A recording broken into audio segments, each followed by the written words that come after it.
national.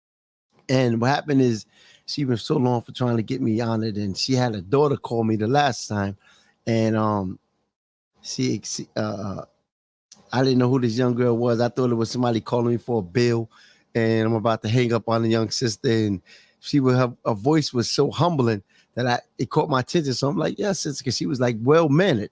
She was like, sir, this, sir, that, and I was like, wait a minute, who are you? And then she was like, my mother. And I was like, who? She was like, Maritza. And I was like, Maritza Goodady? She was like, yes. I was like, oh my God, I should have knew it already. But she asked me all this information, what I do in the city, where the things I've done throughout the course of me stepping into this field of helping. And I received a box. I come in the house from work, and it's a box. Let me show you the box right here. This is the box. Can't give all the information out, but it's the box. So I'm saying, and on the box it says vision, right? I know Marvin, Brother Harold heard me in the background. So on the box it says something about vision. So I'm saying, I just got my glasses fixed. These my readers. So I'm saying, wow, I just did that yesterday. I know it ain't coming to mail today. So then I proceed to open up the box. As I open up the box, this is inside the box. So, this looked like, when I open, I'm like, wow, wait a minute.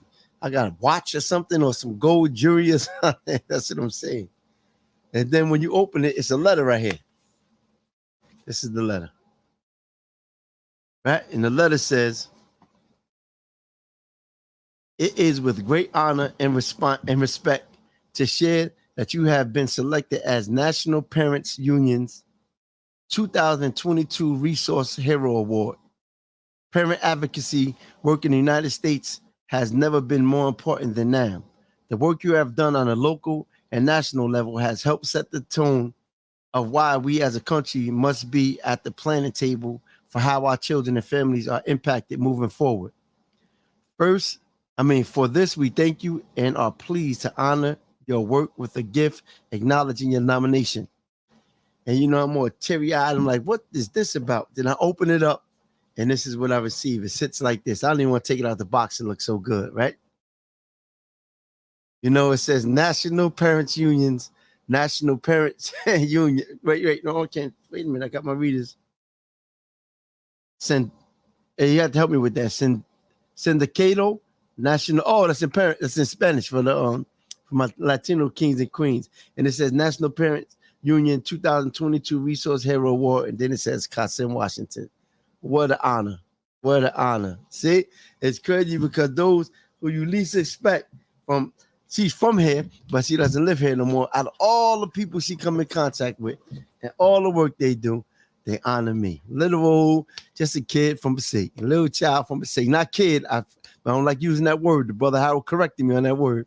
It's a child from Passaic. So with that being said, to the National Parents Union, I thank you so much for allowing and bless me with this special gift that I will hold dear in my heart forever. And in fact, my son said, Daddy, I got to take that with me in my room. So it goes to him because, his name is Kasim too, but I told him he had to put that work in for him to get his award. But I truly want to thank the National Parents Union for all the due diligence and hard work that you all do. I want to let you know that your work does not go unseen. I am a representation of that, and I will always carry you along with my name. And I thank you so much.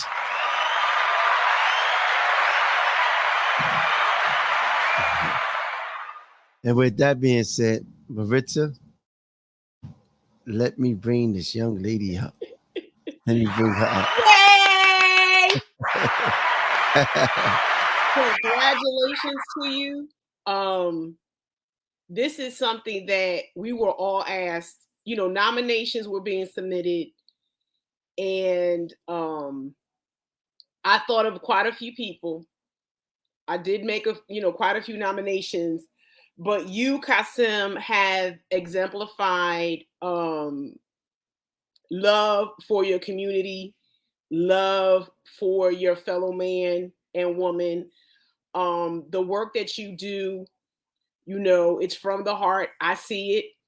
And I wanted other people to see it as well. I wanted you to get this acknowledgement because I see you. And I know a lot of other people see you. And this is not only an honor for you, but it's an honor for all of those people in Passaic that do the work, that have a love for their home, that want to make sure that people in the community see what's going on, whether it's good or bad. And you've been doing it, and I wish you many more years of health to be able to do it. And I'm so proud of you, because I was like, oh, he won, because I didn't know. I submitted the nomination, and I said, well, what's going on? And they're like, oh, everything got mailed out. I said, okay. So I'm very happy that you got it. It's well deserved. I'm so happy for you. Richard, I'm going to get you. Thank you so much. I appreciate you. Thank you, Richard. Thank you so much. Thank you so much. Now, you all see we got the Queen, Maritza. Now, let me bring to the platform Brother Marvin Walker, soon to be Dr. Marvin Walker, soon to be. We put that in the air. Hey, what's going on? What's up? What's up, Maritza? What's happening?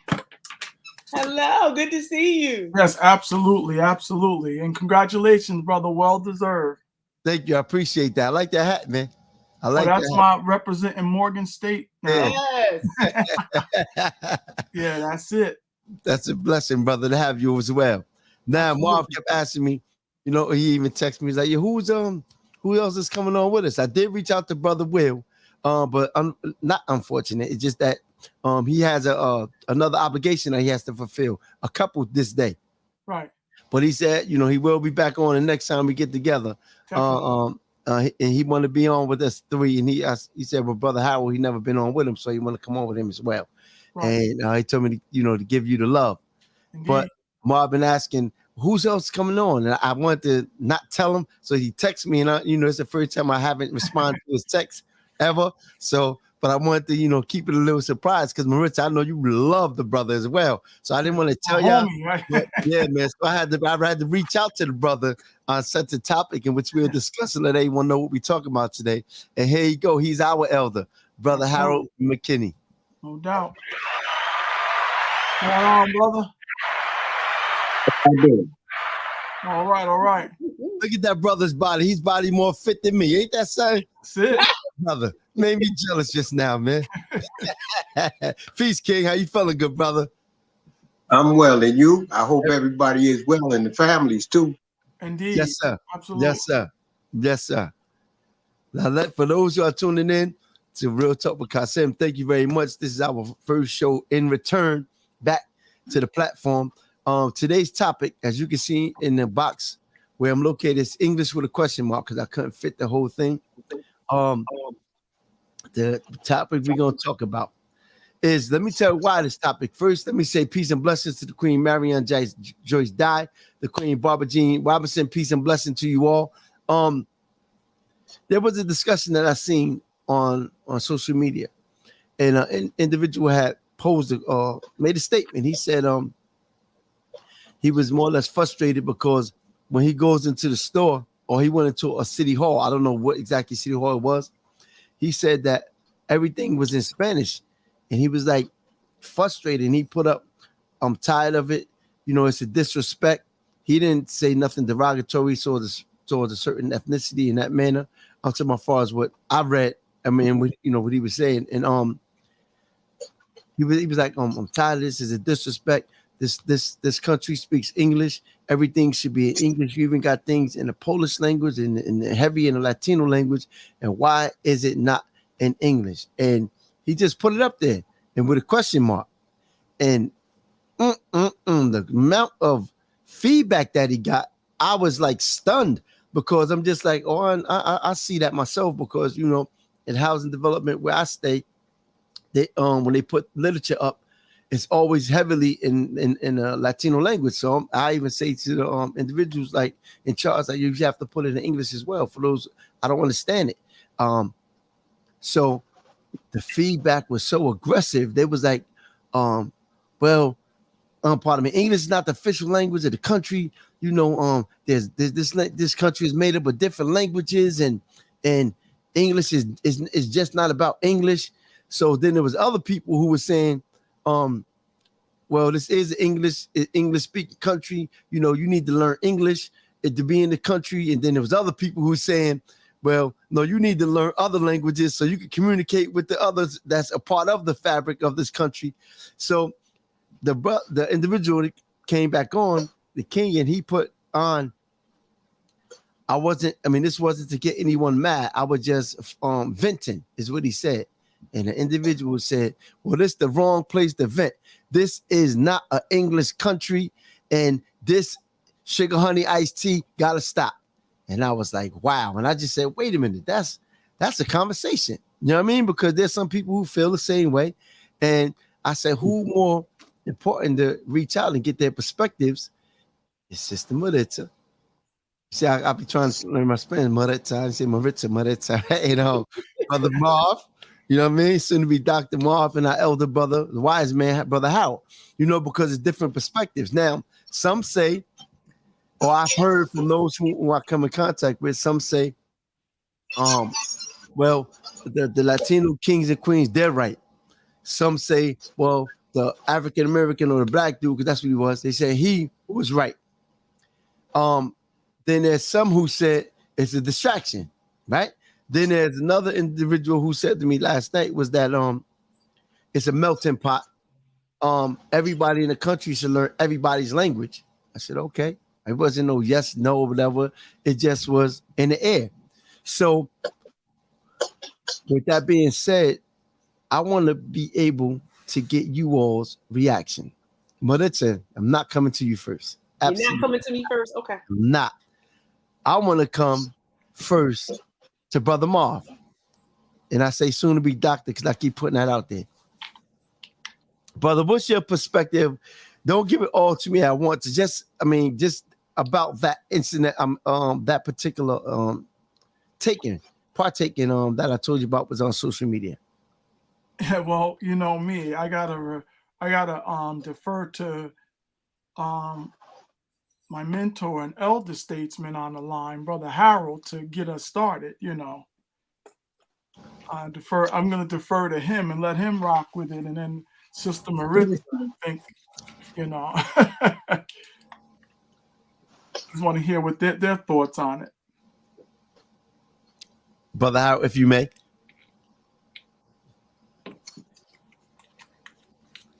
Can he hear you? What is the purpose of language? It is. Think about that for a while. The main point is that the most progressive in terms of construction, science, brain surgery, nuclear physicists were those Black people who learned how to communicate. We learn, see, a lot of history has kind of had a twist to it recently because people come here, but they don't want to go back home. But our people left and went to Europe, Asia, United States, Canada, South America, Cuba, and they went back home. But as soon as they started to construct their country, those, there's a term we used to use, I'll think of it in a minute, but there are people who the government pays or rich people pay to disrupt whatever you're doing. So when I hear the word distraction, I'm saying, wait a minute. All of us are caught in the same trap. We have not related to our environment for how many decades or how many generations now? I grew up in a place where most of y'all come from, if not all of them. But there was a difference in the mindset of the people who raised us, the people who came from Georgia, South Carolina, Alabama, Mississippi, Ohio, Pittsburgh. Our people came together. We had a community. They didn't destroy us like they did Black Wall Street, but they did us an intellectual disservice.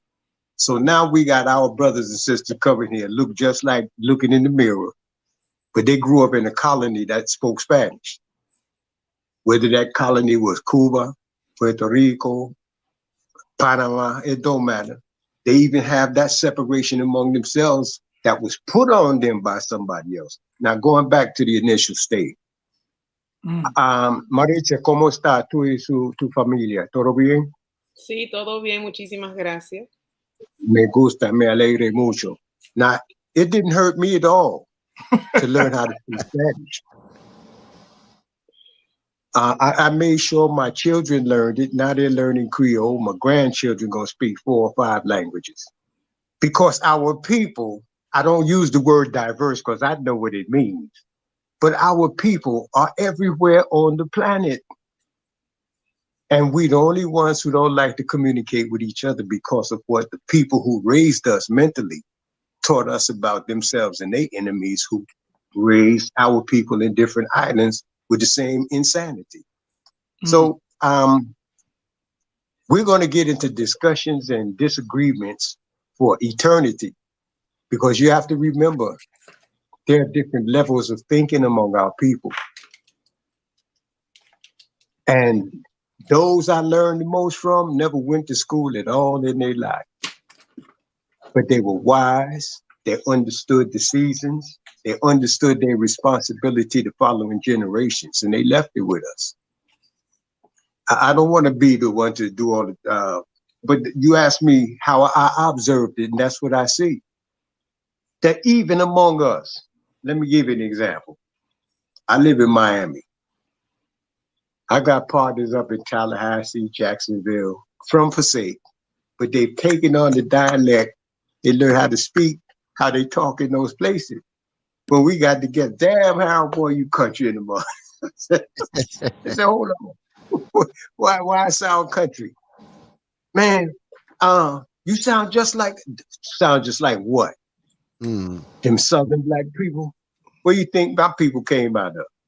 See, the game is deep, and we don't understand it. We've been public school educated, college educated, some of us even working on doctors and then doctorates and PhDs. But when a plant that was well watered after it was seeded and made sure that the environment was good for that plant to grow, that plant grew. But what happens when you pull that plant up by its roots? It stops getting the nourishment that's designed for it, the plant. That's happened to us. We fallen out of whack. So much so that, man, but if y'all would have heard some of the things said to me when I first came here. I worked at a place called Opportunities Industrialization Center. And we got into a conversation one day and it went further south on me. Man, y'all niggas from up north think y'all better than us. And I'm looking, where that come from, bro? Man, if you didn't have that position, Mr. McKinney, I'll whoop your ass. So, ho, bro. Where you think I come from? I didn't drop out the sky. I grew up in the projects too, man. I just look like this. I can take it, but that's not the way to approach somebody who comes at you aggressively. But when people open their doors to you, and I remember when the Puerto Ricans first started coming to Passaic back in the 50s. Some came straight to the projects because I guess that's where they came from in Puerto Rico. Just like today, the Dominicans are coming here from places like San Pedro de Macorís and some of the roughest places in Santo Domingo. But if we close ourselves off to people who look and have the same culture like us, because we refuse to understand their language. And here's the kicker. They trying like hell to learn ours. So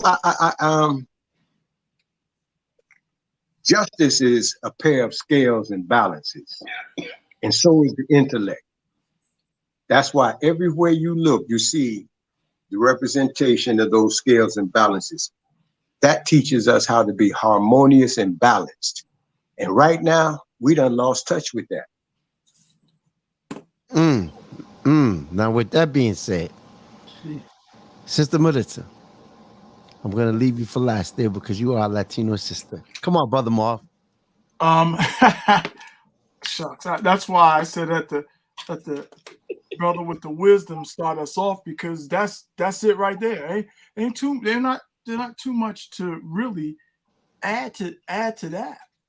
But I'll try to add a couple of things that I was kind of thinking about. And one of the things that came to mind when we have these discussions is from a book by Sonia Sanchez from 1971. And the title of the book is but how do it free us? And that's pretty much the fundamental question. How do it ultimately free us? It's kind of going back to what Brother Harold was talking about. You have groups of people who are struggling and scrambling or fighting over crumbs that fall from the table of the oppressor, as opposed to looking at the ultimate whole. There's no way out of this thing. And when I mean out of this thing, I mean the bottom line is the majority of us are never, ever, ever, ever, ever going to be integrated into this system. It wasn't made for that. It was made for those folks in power and a couple of other people who typically can be compromised or will sell out the rest of us. So I think of it in terms of a whole ass revolution to overthrow the system as it ultimately exists. That can't happen with all of this infighting that takes place with brothers and sisters who happen to speak Spanish or who happen to speak French or whatever particular Creole or whatever language they speak. Most of the languages we're talking about are simply the languages of the people who colonized us. That's why we speak the languages. And with those languages, we do the best that we can to communicate with these imperfect tools that we have. Because none of us are technically speaking our mother tongues, our native tongue, so we do the best. But what always confuses me, and I hear a lot of this, is that how do we speak the language of white supremacists when we begin to talk about this is America? Speak English in America sounds just like what the white supremacists are basically saying, that whole idea of not wanting anyone to come in. See, they have their designs for why they don't want folks to come in. And we seem from time to time again to fall right into the very plot that's set for us, as opposed to elevating it and understanding, as Huey P. Newton talked about, this idea of intercommunalism. If we don't organize as oppressed people on this globe, we ultimately are going to be in trouble. The planet is slowly deteriorating or basically being destroyed. You have a bunch of white supremacists in the police department, nothing new. In the military services, nothing new. Who will take all of our heads out if we don't realize that we have to kind of bring this thing together. Now, the argument over language, and particularly in the city of Passaic, and I hear arguments all the time about what certain groups have, we have to expand our analysis globally. Most of the people that simply are on the bottom, typically, are folks that look like everybody that's here in this particular chat. And ultimately, we come up with particular phrases like, let's do for self, which sounds good. While we're also paying taxes, we say, okay, we're just going to ignore that we pay taxes and just say that we're going to do this all on our own. Where there are about 46 million, as of 2000, there were 46 million white Americans in this country. 46 million white Americans in this country that traced their riches and resources to homestead acts that none of us were included in. So folks' resources just don't come from them doing for themselves. They come from governmental policies that have been in place that have put some people in the margins and benefited others. But my thing is that I just don't understand why we even have these arguments over what the particular language is, because as Harold said, we got folks all over this globe. And one of the things is that an American, typically, because they only speak one language. You go any place else in the globe, you find brothers and sisters speaking 3 or 4 or 5 different languages. Because in this revolution, we better be able to communicate with one another. And the last thing, on the slave ships, what do you think happened? You had brothers and sisters from all over the particular continent being snatched up, different groups of people who spoke different languages. What do you think they did to ultimately overthrow some of those slave ships? They had to create a Creole right there on those particular slave ships so that they can communicate with one another right there.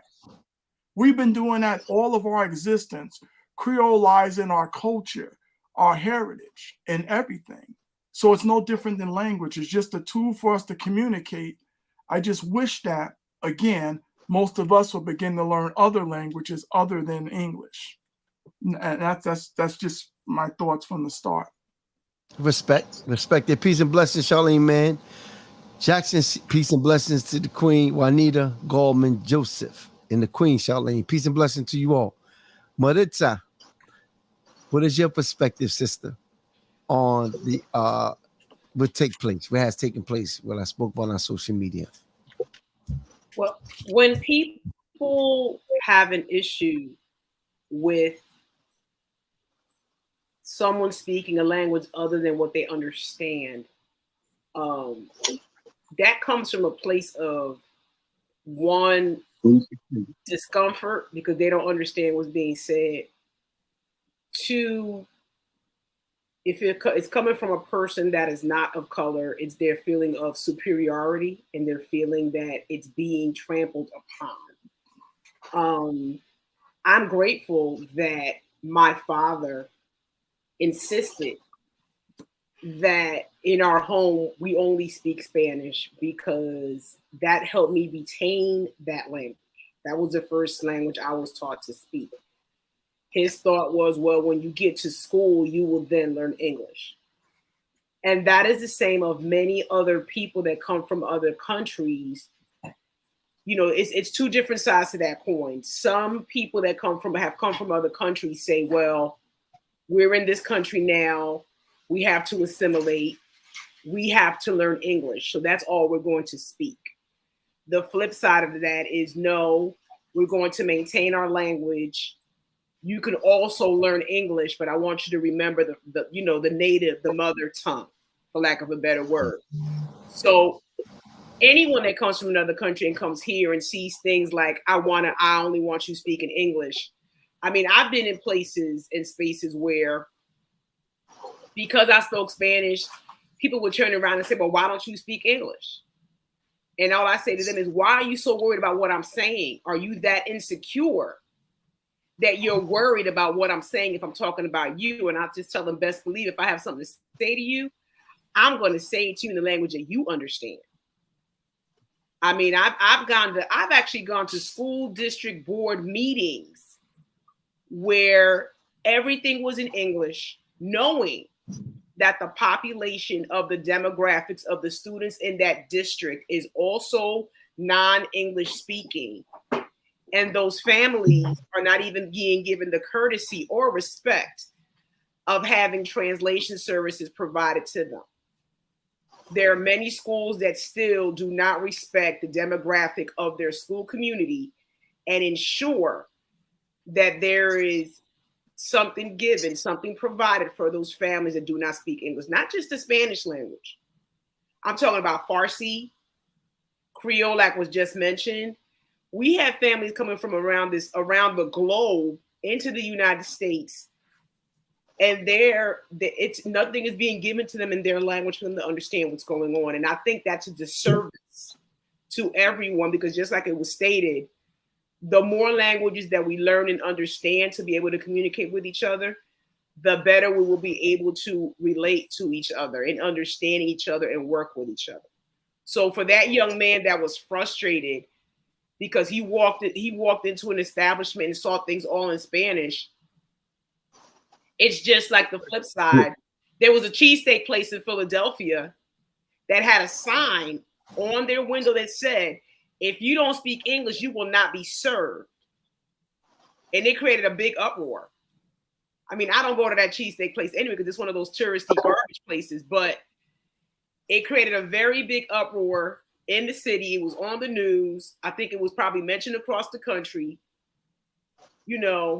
how offensive that was. That's just like, you know, back in the days of segregation where you couldn't go in through the front door or sit in the front of the bus if you were not a white person. I equate that to that. So for people to say, you know, and aside from that, if they look at the census, people of color are very quickly becoming the majority population of this country. So white folks are scared, they're nervous, they're upset, and they're trying to keep that at a minimum. That's why all these laws have been changing all of a sudden, you know, just to try to uplift their population and keep ours down. So that's my take on it. So let me thank you, respect it. So would the individual, because I've asked prior to us having this dialogue today, of course I was asking out there, getting other people's perspectives, and some of them would be like, let me give you my perspective first. You all said it, let me give mine. I have a 10-year-old son. My son is now in the process of learning Spanish, because when he goes to school, that the predominant, the majority individuals inside the school system, in the charter school in which he goes to the charter school for sake, speaks Spanish. So I want him to know it as a language to grow up, and I also want him to learn one of an African dialect as well. And his mom's trying to figure that out. My thing is, I understand the frustration. I really do, because like I said, where I live at, they put things all in Spanish and none in English, and we have to go complain about it for them to do that. And then when I go in, they say, like, let me say this, not to jump around, but it just came in my head too. At work, they said, we had a class at work where they said that the language that we speak, that individual said the language of the land is English in this country. And he said, and particularly in the city, she said, so on the radios in which we utilize on the radio, the language to use is the English language. So I said, okay, at the shop, do it. I said, okay, no problem. So one day there was individuals who was talking Spanish on the radio. So I got on the radio and I said, remember the lady said that respectfully. I said, I'm saying this respectfully. Remember the class we had, the lady who gave the class said that on the radios we are to speak English so everyone here can understand, because if it's an emergency, we need to hurry up and get to you where you at if you had an emergency. And the individual who happened to be one of the office workers was so elated because I said that. It was like, oh, well, this, well, if they don't speak English, then that's your problem. But she didn't say it directly to me. I heard from other individuals. So of course I confronted her about the situation. And I said to her, in this country, we speak English. I said, we can't go to your country and demand them to speak our language. But I was saying what I was saying, respect. I wasn't aggressive. I'm just saying what I was saying to her. And I also said to her, I said, she was like, no, well, it's not the language. This she said to me. So I said, well, when you go to court, what language do they speak other than they have to get an interpreter if you don't speak this particular language? Which language do they speak? I said, English, right? She said, yeah. I said, well, when you go to and you look at football games, baseball games, basketball games on TV, what language are them? I yet to have at that time. I hear an announcer interpreting what everybody's saying in Spanish. I said, when the president of the country speak, what language does he speak? He said English. So I said, well, how more can we go? This is not to be disrespectful towards one another, but let's come to a common place, a place of understanding. Like this happens to be and then you get people who say, well, that's not the official language of the land. Okay, it might not be deemed, quote, unquote, the official language of the land, but is or is not English the language of the land? And that's how I particularly felt at the time. How do you all feel about that, what I just said? Brother Hal? Excuse me for interrupting, because we getting a little far. Okay. See, now I understand why the word distraction was used. Mm-hmm. See, we just got distracted from a real issue here. And the issue at the very foundation is that we are carrying ourselves with somebody else's personality when it comes to our people who come here from any place else. Whose store did you go into when you saw the sign? I'm sorry, when it was said to you, what you just repeated. Whose store did you enter? No, I was at work. But okay, it was a work situation. Yeah. I understand your point then. But also, there are certain sections, even in Passaic right now, or well, especially when I was growing up, if you didn't speak Ukrainian, you didn't get served. Mm. If you were around number 12 school and you didn't speak Polish, the only thing they understood was your money. That's where the communication began and our relationship. There were two young ladies, young women. I was in number 12 school in the late 50s. I'll never forget Raquel Cintron and Araceli Pelez. I'll never forget them two. Because see, the Puerto Rican guys started teaching us to speak Spanish, but they weren't teaching us what we wanted to know. See, that's why you got to use caution. So I'm talking to this young lady, asking her, Damele Chacho, thinking I'm saying, how are you today? And she said to me, if you say that to me again, she explained what I said to me, to her. She said, do you not, this is what you just said to me. And she told me. And she said, the next time you say that to me, I'm going to go tell my father. That ended that whole conversation. I ain't never said nothing else unless I knew what I would say. Now,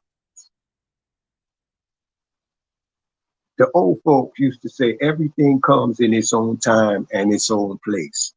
Everything is in order except us. Now we have to find order. And that order, see, I've lived over 70 years, going on 80. And I'm looking at how the people raised us in the projects. And I hear my nieces and that, oh man, the projects. Now I said, no, the projects always wasn't like that. We had families from all over the South. And we were raised by all the adults. But the school system, Marissa, is designed to do one thing and one thing only, to make good citizens. Good citizens do what they're told, and good citizens obey the law. So we got distracted by school. The other part of that is we got distracted by a form of a religion today we still don't understand. And to hurt the words, we speak in the very language of the people who brought all that stuff on us. Right. Right. Now, programs like we're involved in right now, we know the problem. Let's talk about solving it. Because see, that's a distraction when we start talking one side against the other, because I understand both sides. Number 12 school sat right in the center of Little Ukraine, Little Poland, and Little Puerto Rico on 3rd and 4th Street. And then on Market Street, 1st and 3rd Street, Black folks. So somehow we learned how to communicate. Ain't that strange? Because there was grown folks who knew that if they didn't do their job, they will get paid, so they can't eat. So let's talk about those solutions we need to find. Got quiet as hell in here. So we listening to you. Let's start finding, let's talk about solutions. So when we talk about solutions, if somebody disagrees, fine, they disagree. But what is their disagreement based on? Okay, let's build a community that's based on our historical importance, factual truth, and a desire to rebuild. But it's got to go back to the house, because see, you can teach, and I learned this as a school resource officer. Every day I had the same students for almost half a year. But when they went home, they were the boss, because both parents someplace working, so they can eat and go to school. So let's come up with somehow to reestablish family by setting examples.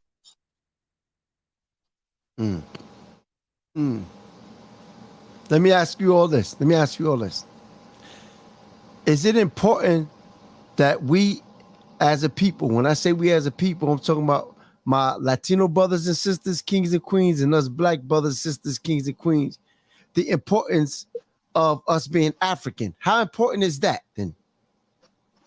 What you think I've been talking about for the last 5 minutes? See, here's something else. Here's something else we got. We got to focus on. Here's something we really got. We all have been brought to the understanding that Africa was the birthplace of humanity. Nobody argues against that. How did we end up damn near on every continent on this planet? We're indigenous to this planet. The only foreigners to this planet are the ones who jumped in here and started colonizing everything. So your question is valid, but let's talk about the universality, like Maritza just said, and Mr. Walker said a few minutes ago. It does start from unity, but the first thing that has to be united is the home. You can teach them all you want on the street, but they got to go home. And I learned something from experience. Sometimes you think people ain't listening to you. Sometimes you think them young folks, man, I want to hear that stuff. They may say that, but don't you ever stop thinking that they heard you. Because I run into some now, 30, 40 years later. Coach, man, the influence you had on us, but I was in touch with them daily because I was assigned to the school. Y'all are there on the streets with these young folks, like your father did me. Both your fathers. Whenever they say, boy, you know you ain't got no business, especially Mr. Oscar, boy, you know you ain't got no business around here. When we gonna take back that responsibility? Well, now let me say this to this. Let me say that to that. Respectfully. Is when you approach these young brothers and these young sisters and you put yourself in a situation to do that, their parents, who didn't have the upbringing like we had, come at you in a way that's so negative that you have to literally fall back from getting yourself in a situation that's going to be hard as hell for you to get out of. And that's where wisdom comes in. That's where wisdom comes in. You see, you got to choose your own battlegrounds all the time. And always, you were given a natural defense, a natural defense. Every living creature has a natural defense. You could have resorted to the physical one, but something up here told you it's better to let them blow off the steam and get it off their chest. I ain't gonna argue with you. But that happens again, like Marissa said, there's something insecure in them. Something. It's not you. You share it. If they fight you, hey, throw up your hand. I won't bother your child again. But there's still others out there who listen to you. And don't take it personally. The feelings are the first defense that we have, aside from running. Now, get our feelings hurt. But hey, put the pride in the back pocket. It's gonna happen. Your father went through it. Your father went through it. Marissa, I didn't know your father, I don't think. That's why I'm going after these two like this. And they took those responsibilities, and they had families. They didn't have to say shit. They didn't have to say anything to us. They didn't, but they did. Because I didn't even know them men. I just found this out recently. Them brothers used to meet. They used to discuss things on how to improve things for their children. I just recently found that out. They talked to each other. So let me ask this. It's funny. Okay, I'm sorry. Let me ask this, because I'm into this a little bit, because there's the questions I even had, and I want you both to chime in on this too, Melissa and Marv. When we talk about our younger folk, right, and then we talk about our older folk, and the way things used to be opposed to how they are now. Then we look at the learning of us. When I'm talking about right now, I'm talking about Passaic itself. And when we look at the learning of us, and we say, wow, the learning of us is not here no more. They like in Florida, they in Pennsylvania, they in Philly, they in Canada, they in Africa, they everywhere else except Passaic. And I personally feel that a lot of them who left didn't instill a lot into the ones who was here because they was too busy focusing on just their family. And now we have to hear, like myself, have to hear stories from brother like Harold, brother like Eugene Bay, brother like my cousin Malik about how my father was, because my father was taken from me when I was young, other than my mother, who I have, you know what I mean, who still her greatness in us as well. But I'm just saying me as other young brothers that's here. So when we talking about approaching these younger brothers, there's only just a few of us who was instilled the information like from you all. But what I'm saying is, you know, it's easy to say, well, you few is the ones that do it. But the few of us is not always, everybody's not out there like I am per se. You understand? So when we talk about the rejection that we get from the parents, if we had more brothers and sisters who was, instead of talking about the brothers' pants being off their butts or the sisters looking like men, if we focus more on the approaching them and raising their conscience, then their pants will follow. You understand what I'm saying? And things of that nature. So far as the ones who left, do we hold them accountable? Because a lot of the learned don't come back. They get the education, they get the insight, they leave, and then they talk about the problems that's here, but they don't come back to try to help fix the problems here. But then when they step up to see somebody trying to make the change, instead of applauding or assisting them or giving a call or saying you're doing a good job or do it this way or take this approach, they like, he think he better than them all. He has sell out his dad and the third. And they y'all following me? Like, how do you feel about that? I'm just speaking of. Come on, brothers and sisters. We have to be the example. I've been in Philly for over 30 years. My eldest is 32 now. I came here in 1990. But I always went back, and I always went back because here, you know, Philadelphia is very large, and there are pockets there are communities all around Philadelphia, people that are doing the work, are looking out for everyone on the block or in the neighborhood.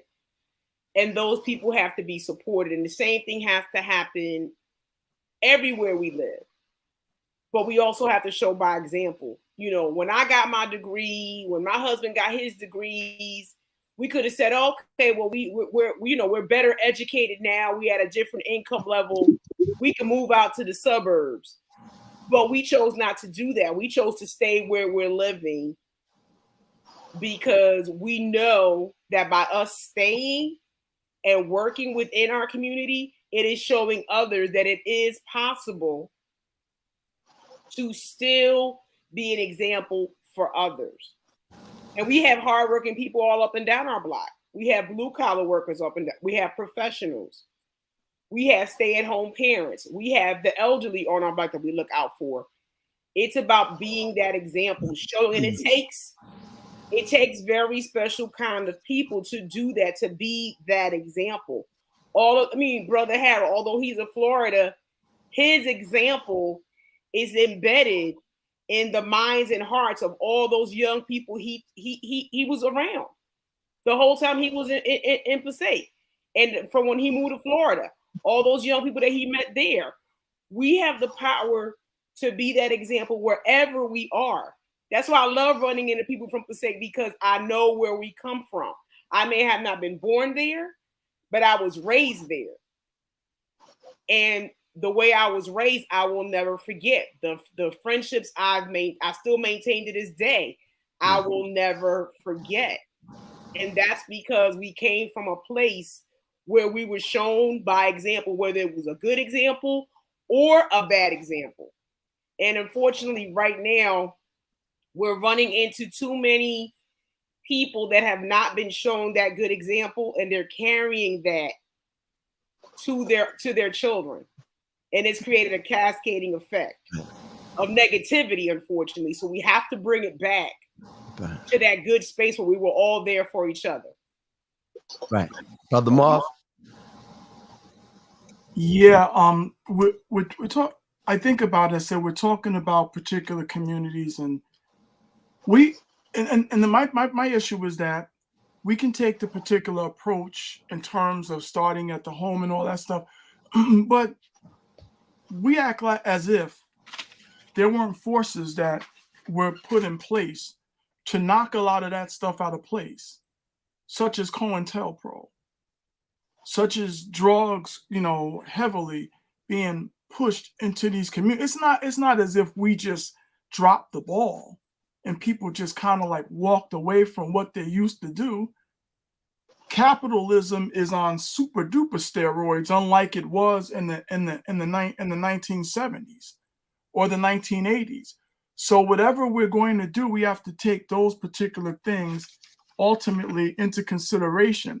At some point, there's so far that personal responsibility on its own is going to do for the masses of poverty that exist in this particular country and in this world. I mean, that has to be the start, but I don't think that alone is going to take us over the finish line. If you're not talking about a holistic, systematic change, not only in this country, but in this world, we will continue to be going back to the drawing board trying to figure out what's going on. And one of the things about the discussions that folks are having, like the frustrations, at some point that has to be discussed and really fleshed out. Because as Harold said earlier, that mindset comes from somewhere. We're picking up enemy language to deal with our own brothers and sisters.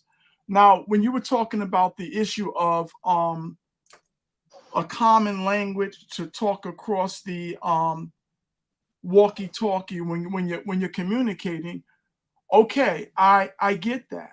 But my problem is that it always seems is that it goes beyond that, and baked into that is the xenophobia and venom in regards to folks who look just like us but simply speak a different language. So my thing is that we have these particular discussions and we kind of go back and forth, but it still to me gets to this, that yes, it should be in English and Spanish.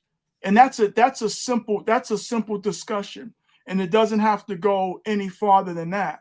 But sometimes when I hear brothers and sisters talking, it's the venom that comes out that says, okay, they're not just talking about simply putting up a sign that says English and Spanish. Yes, they're talking about some other stuff that that's been incorporated into their mind from the very people that don't like them nor you. And we're picking up, I get a sense of that in the particular language and the frustration.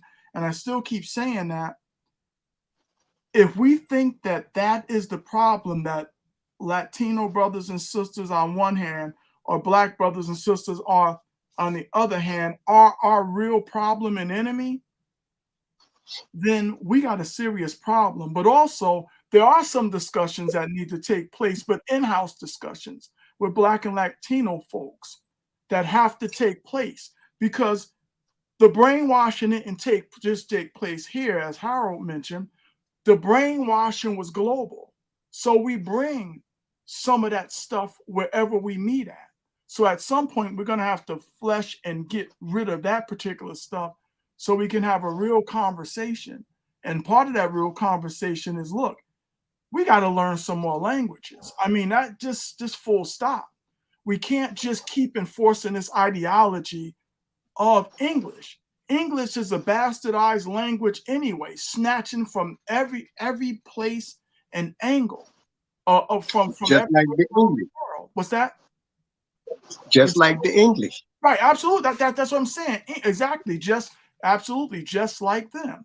So I'm really not trying to hold on to many aspects of the colonizer only those that I have to use at this point to communicate with my brothers and sisters, whether it be in English, whether it be in Spanish, whether it be in French, whether it be in German, whatever language we can communicate in to come up with some serious solutions, as Harold was talking about, to our problems. The language ain't the problem. It's the way we see the world. It's like W.E.B. Du Bois said, we see ourselves through the eyes of others. And those others are people that don't like us. So when we're talking about, oh, those people need to go back to their country, who, what? Need to go back where? So that's what I'm saying. The conversations get to a point, they really get silly. I got to be honest, because I'm thinking that how are we going to get free if we can't get off these simple conversations? It kind of reminds me of what Dr. Clark used to say, that we'll get to the doorstep of freedom and we will argue over whether we should step over with the left foot or the right foot.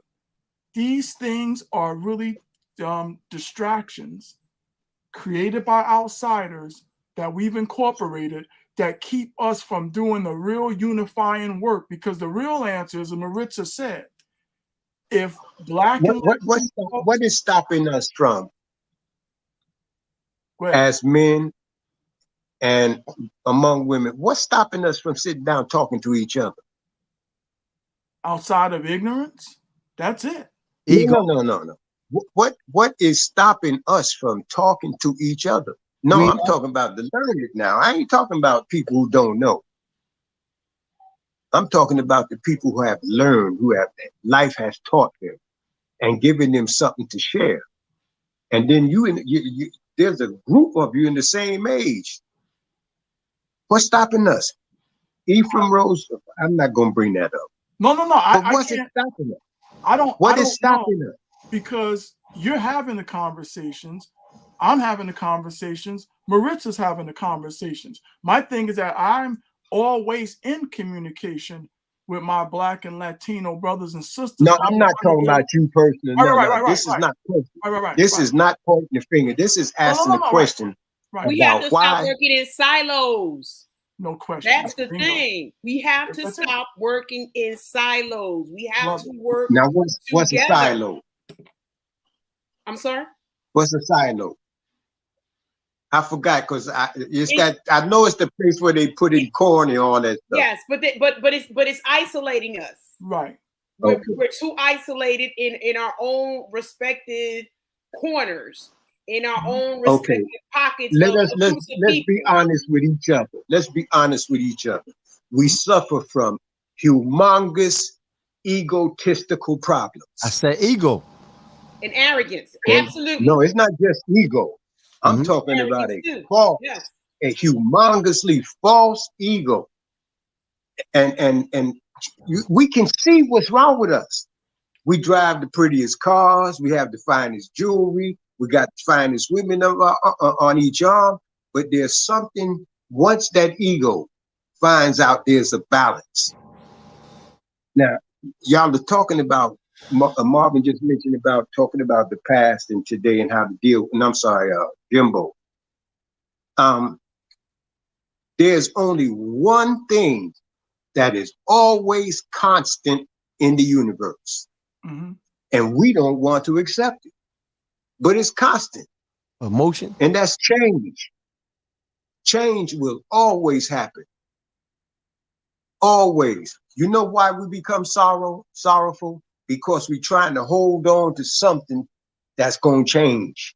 It's not going to be there in the form we knew it. So we collect a lot of sorrow and self-pity because we can't bring that back. But we forget that there's a way to go forward. That's why I asked the question.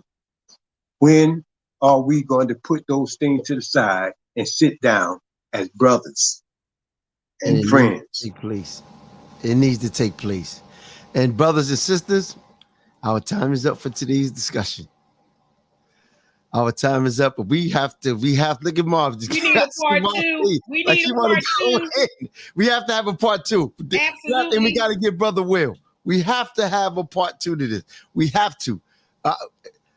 Look, Brother Michael Thompson, part of me says, we're not having these conversations because we have lost the sense of being a village. Sister Letha says, we are not humble to the fact of others because we are in our feelings. Sister Letha also says, it is the way you approach the problem. Let me ask this question. And I will going out, and I would like if you all to respond. I challenge a lot of things that's given to me, I don't take on face value. I like to do some research, I'm looking into. And Uncle Count always told me to make sure that I do that. When we talk about, and please give me some insight. This is a student asking you teachers a question. When it said that Africa is the birthplace of us as a people, right? Because that's oftenly said. Brother Howard said it earlier. He said, we don't even challenge that. I do, respectfully. And why I'm saying I challenge that is because before those who have brought us from there to over here, there was some of us that was already here, right? So in any geographical location where you go, we was there. So if that be the case, is they saying because before the so-called land split up into pieces, it was one large land mass and it was all Africa? Is that why they say it? Because if the geographical location or destination called Africa, or that land which is now known as Africa, is the birthplace that we all come from, then did the Caucasians come from there as well? And is that even true? Marvin, you got this? That's a whole, man, I maybe I have to say that for part 2, because that's Let's save it then. Let's save it. A whole lot of stuff, right? Let's save it. Let's save it. Let me make one correction. Go ahead, brother. Brother Harold said we were taught that Africa is the birthplace of the human race. Mm-hmm. And Brother Harold also said, but we are indigenous to this planet. Let's leave it right there. That's what I said. Let's leave it That's right what there. I said. Because that's what I'm saying. No, that's not what was just repeated. No, no, I didn't repeat it word for word. No. I didn't repeat it. That's why I had to say, listen, we can save it for part 2, but we've got to understand that everywhere these people who came out of us have ventured or been driven on this planet, we were already there. And they wrote the accounts that went through, that was sanctioned by the church, that became history in books that they forced upon. Because remember, every place they went, they killed the elders first. And if they found something written, either they took it to Europe or they burned them.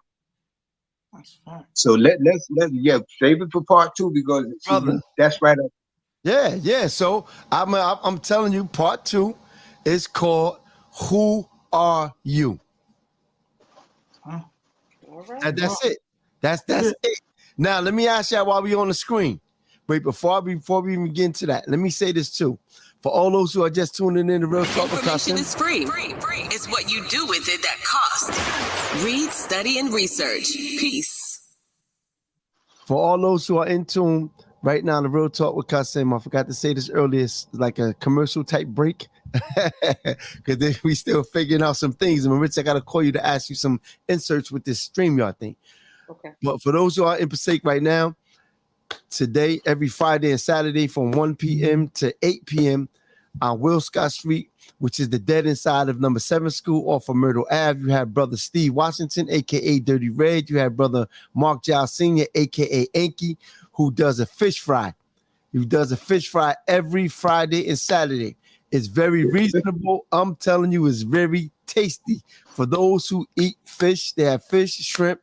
Brother Harold, stay off it. We're not going to have a discussion on this food thing right now.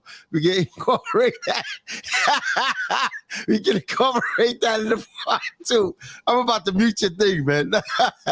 Nah, but let me get this off. Let me get this off, brother. So, brother, every Friday and Saturday from 1 p.m. to 8 p.m. I'm going to mute you, brother. I'm going to mute you from 1 p.m. to 8 p.m. Brother Steve Washington and Brother Mark Johnson Sr. is having a fish fry every Friday and Saturday from 1 p.m. to 8 p.m. at on Will Scott Street, which is dead inside of school number 7 off Myrtle Ave. Please go out and support the brothers. They're out there doing their due diligence. And if you go there and say that you heard it on Real Talk with Kasim, you will they have a discount for you. So please go out and support them brothers. They are out there doing their due diligence. And I need everyone to tune in. Now, this is the question I have for you all. Now, we have to do a part 2 to this. We have to do a part 2. It's imperative. So now, and like I said, I spoke to Brother Harold and told him that Real Talk with Kasim from now on comes on Saturdays at 1:30. The reason why 1:30 is because it's a bigger targeted audience for this discussion here than it will be at 8 o'clock at night where we get just the elder folk, because there's other people who tune in. We have some younger folks, some middle folks, some elder folk that tune in, and particularly at this time. So I'm not going to change no topics to make it catchy for them. We have to give what it is and hope and pray that they get it. Now, what day is good for you? Next week, the week after, Brother Maritza? Oh, I'm fine for Saturday. I'm not traveling next week. We'll have a next Brother Marv, part 2 next Saturday. I'm good. Brother Harold? Sí. Marisa, llámame Sí. cuando puede. Llámame cuando puede. And dame saludos a su familia. Okay. Está bien. Right? I know a little bit too now. No question. But also, so everyone who's tuning in, part 2, but the topic will be, who are you? I'm telling you, I'm going to have some Maritza, the Queen Maritza, the Kings Marvin and Harold. I'm having some individuals coming out here. Don't call me, don't text me, ask me who they are. I got some brothers and sisters that's going to come on with this particular topic. It's going to be sharp. Marv, I'll give you a hint. But you know what I mean? It's going to be, I love this. I am so happy. Seriously, I'm so happy. It was a reason why we had all that technical difficulties with Real Talk during that time. And you know what I mean? We had to stay off for a couple of months or whatever, because look what we come back and look what we come into. You understand? Like, I know, man, I can't wait to get out to go where I'm going to talk about the discussion of today. You know, it get some feedback. I love this because it puts me back on my deen, as we say. You know, I read one book that I'm going to bring up in this topic that Brother Harold sent me last year. He sent me a book. He thought I didn't read it, but he's going to be surprised when I can't wait. So those who are tuning in, please come and join us next Saturday. Let me see the date of that. If somebody get it before me, the date of next Saturday is 17th. The 17th. 17th? Yes. All right. Next Saturday at 1:30 p.m. right here. Same bat channel, same bat time with the same bat people. Nah, right here Saturday, next Saturday, 1:30, September 17th, 1:30, right here on Real Talk with Kasim. Real quick, shameless plug. Come on. This Wednesday, 4 p.m. Eastern Standard Time, looped in with Maritza on Facebook Live, and I'm going to be talking to a brother in Trenton that's doing the work of keeping our children safe walking to and from school. So tune in. Get that again. Give that again, sister. Looped in with Maritza this Wednesday, 4 p.m. Eastern Standard Time, and we're going to talk about safety for our children going to and from schools, and a group of people in Trenton, New Jersey that are doing the work and keeping our children safe. Now, do they type in Looped In, or do they go to your page to get into Looped In? They can go on my page. They can go on National Parents Union page. They can just type in Looped In with Maritza. It'll also be on my YouTube channel as well as National Parents Union YouTube channel. So there are many ways to watch, and also on Twitter. And it's not just this Wednesday, it's every Wednesday. Every Wednesday that I'm not too busy. Yes. And I do announce it in advance. There you go. There you go. There you go. So in our conclusion, let's have some last words from Brother Marv. Soon to be doctor. Well, not soon. You know, I'm not trying to rush it. You know, go as fast or slow is necessary. But we'll just see you next week. That's all I have to say. Sister Maritza. See you next week, and don't forget, beginning on the 15th will be Hispanic Heritage Month. So we got a lot to talk about. Absolutely. And Brother Harold, no, let me say, because I'm going to give Brother Harold the last plug as being our elder. Him and let him close us out. For all those, remember, please, this Wednesday at 4 p.m., make sure you go and tune in to Looped In with Maritza. You could go on Maritza Guredi's page, on Facebook. She said even Twitter, you said, right? You said Twitter? And even on Twitter, you can do it Looped In, or you could look at it through the National Parents Union. You can go through there, or you can just type in Looped In with Maritza. That's 4 o'clock every Wednesday. If there's a Wednesday when she's not on, that's because she's doing her due diligence in another area. So please tune in to Looped In with Maritza. That's Wednesdays at 4 o'clock. And particularly this Wednesday, she has a special show, and it's important that you tune in to show the other avenues in which people participate with our children other than just the teachers in the school. So please tune into that. And also please tune in next week, the 17th, Saturday, September 17th, here at 1:30 p.m. as we have a discussion called Who Are You? And also, if you in Passaic, you can go now. You could go to Will Scott Street, which is off Myrtle Ave. Brother Steve Washington, a.k.a. Dirty Red, Brother Mark Giles Sr., a.k.a. Enki, is having their fish fry right there in Will Scott Street. Please go in and support them brothers. And our conclusion, and for all those who took the initiative and the time to watch the show and the comment, we thank you. And I apologize for not putting the comments up. I got a little bit caught into, like I said, we just now returning, and I got caught into myself. But one thing we like to do is when you take the initiative to comment, is out of respect that we put the comments across the screen and show what it is that you say and how you feel. For me, I didn't do it today in my due diligence. I apologize, and it won't happen again. With further ado, we're going to let our elder brother, Brother Harold, have the closing words. Go ahead, brother. Iboru Iboye Ibocheche. In the language of in the language called Anago. Today they call them Yoruba people. It means the prayers have been made. But we have to make sure that the prayers are fulfilled. Our ancestors prayed. I mean, they went to all types of extents for each generation to survive. Now we're here, and it seems like all that progress that we made, we're still running around in a circle called distractions. We got to be able to break, take a stop, look at what we're doing, come up with what we're supposed to do to solve these problems. See, we've been talking a long time, very long time.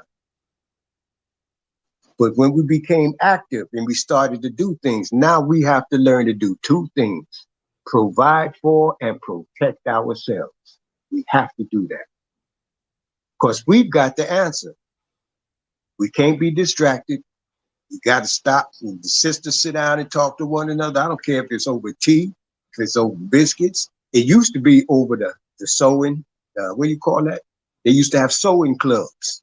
Sisters in the project. The mothers got together, but they were discussing issues of the day. We didn't find that out till later. The fathers, like I said, they used to meet in Building 19. I didn't find this out till recently. We got to talk with each other with open ears and open minds and leave all them egos at the door. Peace and blessings. It's always a pleasure. Always. I'll be in Passaic in October.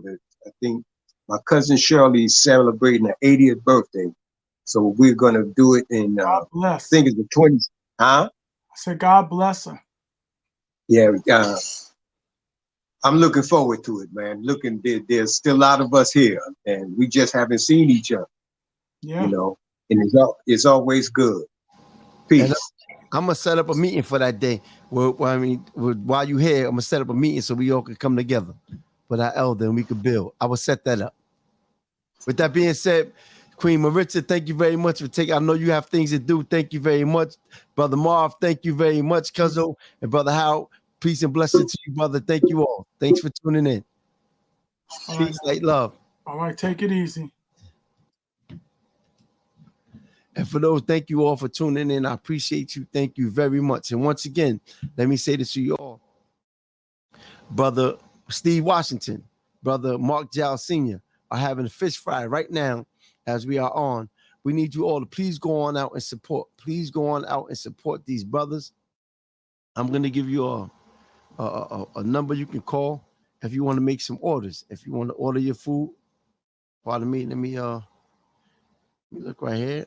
The number you can call is 973-460-4234. That's 973-460-4234. That's the number to call for. You can get your order of fish, shrimps. They even have ribs. They have tuna salad, French fries. I'm telling you, it's very tasty. Please go on out in Passaic, New Jersey, to the fish fry that they have on Will Scott Street. Will Scott Street, actually, you could Google it, put 15 Will Scott Street in. You could Google it in Passaic, New Jersey, area code 07055. That's every Friday and Saturday from 1 p.m. to 8 p.m. That's 15 Will Scott Street, which is off of Myrtle Ave, the dead end side of number 7 school, brother. Steve Washington, a.k.a. Dirty Red, brother. Mark Giles Sr., a.k.a. Inky, is having a fish fry. We need you all to go support those brothers. Please go out and support those brothers. And when you go there, you tell them that you heard about it on Real Talk with Kasim. You will be given a discount. That's Real Talk with Kasim. You tell them that you've seen it on the show, the advertisement on the show, and you will get a discount. Once again, that phone number, the call for your orders is 973-460-4234. Thank you very much. God bless. Godspeed. Appreciate you. Until we meet again. Remember, free yourself so you can see yourself.